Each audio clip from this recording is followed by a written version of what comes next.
Hello दोस्तों, इस video में हम लोग देखने वाले हैं क्लास 10वीं का जो पेपर है विज्ञान। 29 मार्च को आपको जो पेपर होगा, तो सेम क्वेश्चन ऐसे इसमें से क्या होंगे देखने के लिए आपको बोर्ड पेपर में मिलेंगे। तो वीडियो को आप लोग शुरू से अंत तक देख लीजिए। यही सारे क्वेश्चंस आपको बोर्ड पेपर में भी देखने के लिए भी मिलेंगे। ओके, तैयारी 90% की है, 70 में 70 आने का चांस है। तो ध्यान से देखिएगा आप सभी लोग। नोट में यहाँ पर लिख दिया, सभी प्रश्न आपको करना अनिवार्य है। पहले यहाँ पर बहुविकल्पी प्रश्न पत्र को हम लोग देखेंगे। तो यहाँ से पहले आपके खंड के आपके होंगे उपखंड के, जो आपके होंगे केमिस्ट्री के। यहाँ पर क्वेश्चन मैंने लिया है। तो यहाँ पर क्या रहा, लेड नाइट्रेट का रासायनिक सूत्र क्या होता है। तो देखिएगा, जो लेड नाइट्रेट होता है, लेड का जो सूत्र होता है पीबी होता है, और नाइट्रेट का क्या होता है NO3 होता है। तो पीबी की जो संयोजकता 2 होती है, इसकी संयोजकता 1 होती है। इसमें 2 जाएगा तो इसका होल 12 बना लेगा, ठीक है ना, होल 12 बना लेगा। इस कारण से बी वाला ऑप्शन क्या हो जाएगा, करेक्ट हो जाएगा। ओके, कह रहा है क्षारक के साथ हल्दी का रंग कैसा होता है। तो क्षारक के साथ जो होता है हल्दी का रंग जो होता है वह भूरा पीला होता है। ओके, सी वाला ऑप्शन क्या हो जाएगा, करेक्ट हो जाएगा। नेक्स्ट क्वेश्चन आपका है, कह रहा है निम्नलिखित में से अम्लीय लवण कौन सा है। तो देखिएगा, अम्लीय लवण कौन सा है, NaHSO4, सोडियम हाइड्रोसल्फेट, ठीक है ना। ये आपका क्या होता है, अम्लीय लवण होता है। चौथा क्वेश्चन आपका है, कह रहा है शुद्ध जल का जो पीएच मान होता है वो क्या होता है। तो देखिएगा, शुद्ध जल का जो पीएच मान होता है वो 7 ही है। तो फिक्स आपके है, बोर्ड पेपर में पूछा ही जाएगा। ओके, सभी बच्चों को पता भी होगा। नेक्स्ट क्वेश्चन है 5 नंबर, अम्ल से हाइड्रोजन हटाने वाला धातु कौन है। देखिएगा, अम्ल से जो हाइड्रोजन हटाने वाला जो धातु आपका होता है जेठियन होता है। ओके, नेक्स्ट क्वेश्चन हम लोग देखते हैं। देखिए, कह रहा प्रोपेन का रासायनिक सूत्र क्या होता है। तो बहुत सारे प्रोपेन में C4H मार देते हैं। सबसे पहले प्रोप का मतलब होता है 3, ठीक है ना, ऐसे आप लोग जानते होंगे। इसका मतलब एथ मेथ होता है, एक कार्बन से मेथ, 2 कार्बन से एथ होता है, 3 कार्बन से आपका प्रोप होता है, ठीक है। ऐसे आपको जान लेना, मेथ एथ प्रोप, ठीक है ना। तो 3 प्रोप, प्रोप लगा तो 3 कार्बन, किस में है 3 कार्बन, देखिए यहाँ पर बी वाले में 3 कार्बन आपको दिखाई दे रहा है, C3H8, ओके ना। तो इस कारण से प्रोपेन का सूत्र हो जाएगा। ओके, मनुष्य में दूध के दांतों की जो संख्या होती है वो कितनी होती है। तो 20 होती है। ओके, नेक्स्ट क्वेश्चन, पित्त का निर्माण कहाँ पर होता है। ध्यान से देखिएगा, यहाँ से आपके बायोलॉजी के क्वेश्चन है। तो पित्त का जो निर्माण होता है वो पित्ताशय में होता है। कहाँ पर होता है, पित्ताशय में। पेपर में देखिएगा, इस प्रकार के आपके क्वेश्चन देखने के लिए मिलेगा आपको। इस बार स्तंभ फर्स्ट को स्तंभ सेकेंड से क्या करिए, मिलान कीजिए। और ऐसे आपके कूट भाषा दिया रहेगा, ऐसे कूट भाषा दिया रहेगा। ओके, तो देखते हैं। कह रहा है ए माइलेज, जो ए माइलेज है, कह रहा है ए माइलेज किसका संश्लेषण करता है। तो देखिएगा, ये जो माइलेज है वो स्टार्च का संश्लेषण करता है, ठीक है। पित्तरस जो होता है वह लिपिड्स का निर्माण करता है। ओके, रेनिन जो है वो दूध का प्रोटीन्स करता है, ठीक है। अब पेप्सिन जो है प्रोटीन्स का। तो पहला गया तीसरा पे, दूसरा गया चौथा पे, सी वाला गया 1 पे। तो देखिएगा 4 3 1 2, देखते हैं ऑप्शन में कहाँ पर है, 3 4 2 1, 3 4 2 1, ऑप्शन नंबर ए क्या हो जाएगा, करेक्ट हो जाएगा। ओके, नेक्स्ट क्वेश्चन है 10 नंबर, कह रहा हीमोग्लोबिन महत्वपूर्ण भूमिका निभाता है। तो हीमोग्लोबिन क्या मुख्य भूमिका निभाता है किसमें, तो श्वसन में जो होता है हीमोग्लोबिन अपना महत्वपूर्ण क्या करता है, भूमिका को निभाता है। नेक्स्ट क्वेश्चन देखते हैं 11 नंबर। 11 नंबर क्वेश्चन कह रहा मनुष्य के शरीर में फेफड़ों की संख्या कितनी होती है। तो देखिएगा, मनुष्य के शरीर में जो फेफड़ों की संख्या होती है वो 2 होती है, ठीक है। ये देख लीजिएगा, बहुत ही इंपॉर्टेंट है। कह रहा है एक स्वस्थ व्यक्ति में सामान्य रक्तदाब कितना होता है। तो स्वस्थ जो स्वस्थ मनुष्य होता है उसका जो रक्तदाब होता है 125/115 होता है। ओके, नेक्स्ट क्वेश्चन आपका 13 नंबर, कह रहा मनुष्य में भ्रूण को पोषण मिलता है। तो कहाँ से मिलता है, प्लेसेंटा से मिलता है। प्लेसेंटा से क्या होता है, मनुष्य में भ्रूण की पोषण मिलता है।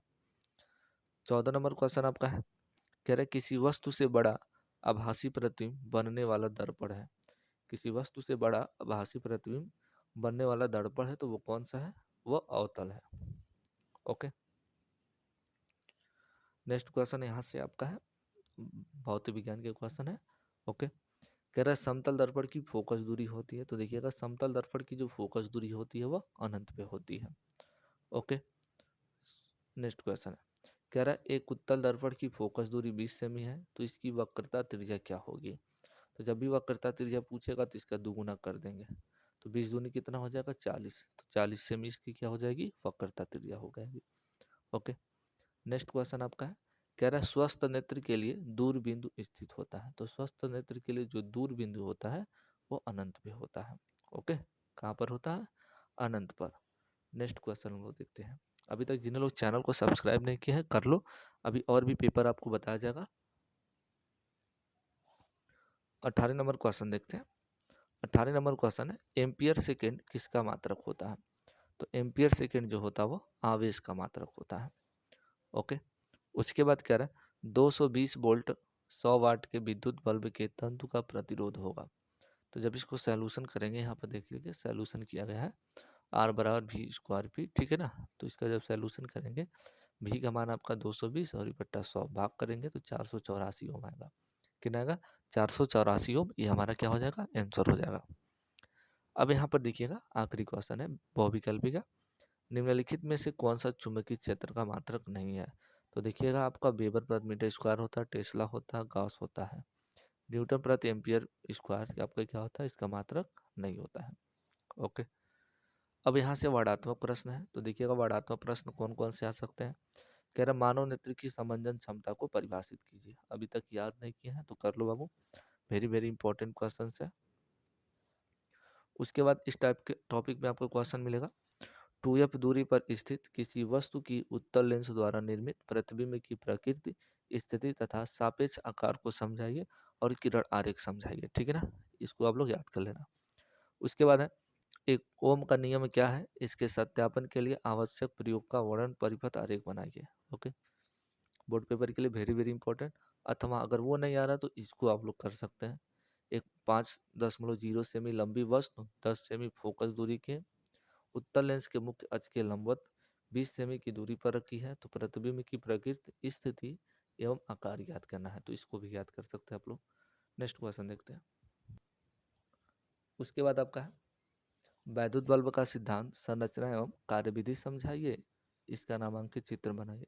वैद्युत बल्ब में वायु के स्थान पर नाइट्रोजन अथवा आर्गन गैस क्यों भरी जाती है, इसको बताना है। अथवा ये नहीं आ रहा तो इसको आप लोग लिख सकते हैं, फ्लेमिंग के बाएं हाथ का नियम लिखिए, निकट दृष्टि दोष से आप क्या समझते हैं। ठीक है,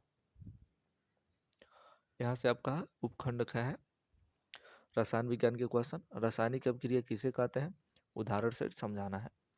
उसके बाद आपका प्लास्टर ऑफ पेरिस बनाने की विधि तथा एक उपयोग लिखना है। सारे इंपॉर्टेंट क्वेश्चन से तुरंत इन सभी क्वेश्चन को आप लोग याद कर लो। भर्जन और निस्तापन में अंतर लिखना है। उसके बाद कह रहा है निम्न पर टिप्पणी लिखिए।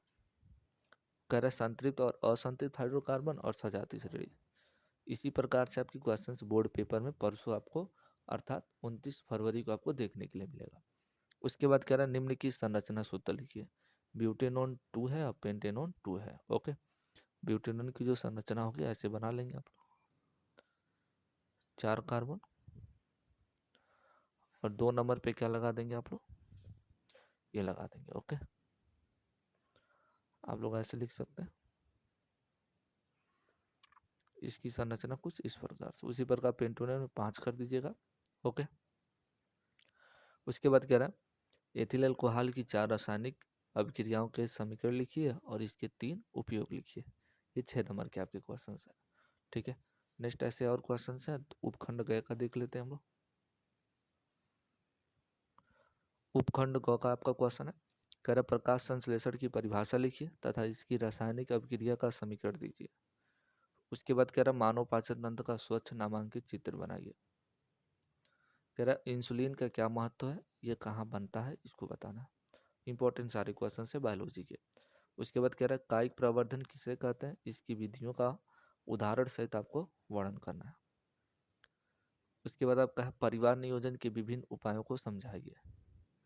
अथवा नहीं आ रहा है तो इसको आप लोग लिख सकते हैं, मानव में लिंग निर्धारण की विस्तार से व्याख्या कीजिए।